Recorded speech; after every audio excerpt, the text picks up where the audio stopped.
Mengapa tubuh harus membentuk atau membuat protein? Protein berperan dalam transplantasi zat, pembentukan enzim, berperan dalam kekebalan tubuh, dan masih banyak lagi. Oleh karenanya, kita sangat memerlukan protein.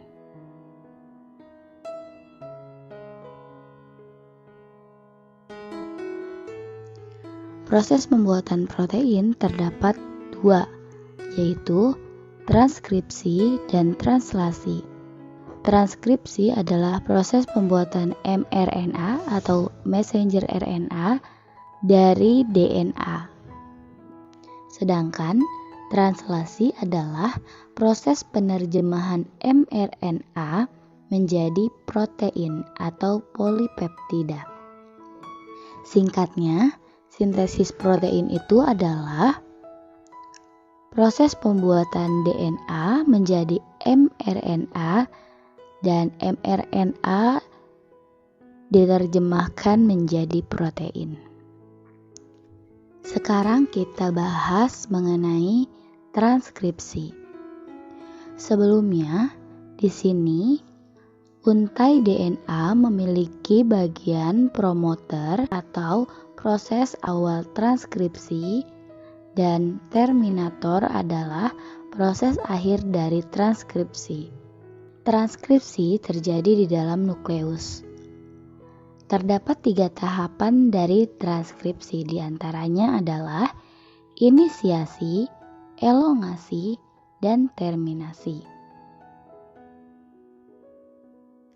Inisiasi dimulai ketika enzim RNA polimerase menempel pada promotor gen.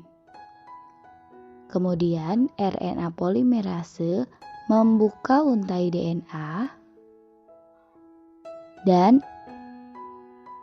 membentuk mRNA melalui cetakan DNA template. Setelah itu terjadi proses elongasi atau proses pemanjangan mRNA dari arah 5 ke 3. Setelah enzim polimerase sampai di terminator, maka proses transkripsi selesai. Proses itu dinamakan dengan terminasi.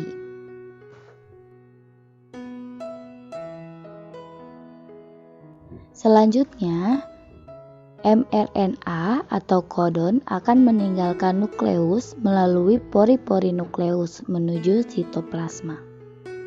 Dan terjadi proses translasi. Terdapat 3 tahapan dari translasi, yaitu inisiasi, elongasi, dan terminasi.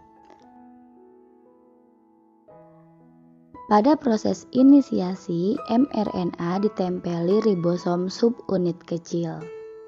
Ketika sudah berada di start codon, tRNA membawa antikodon atau sesuai dengan pasangannya. Setelah kodon dan antikodon berikatan, ribosom subunit besar akan berikatan dengan ribosom subunit kecil.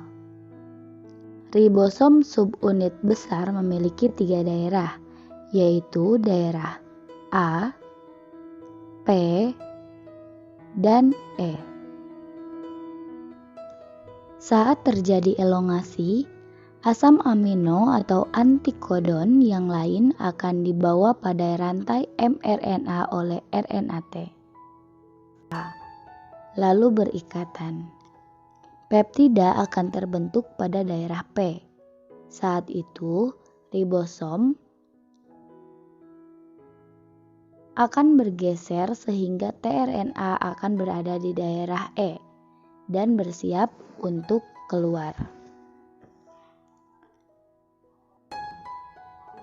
Siklus ini akan berulang. Proses pemanjangan ini disebut dengan proses elongasi.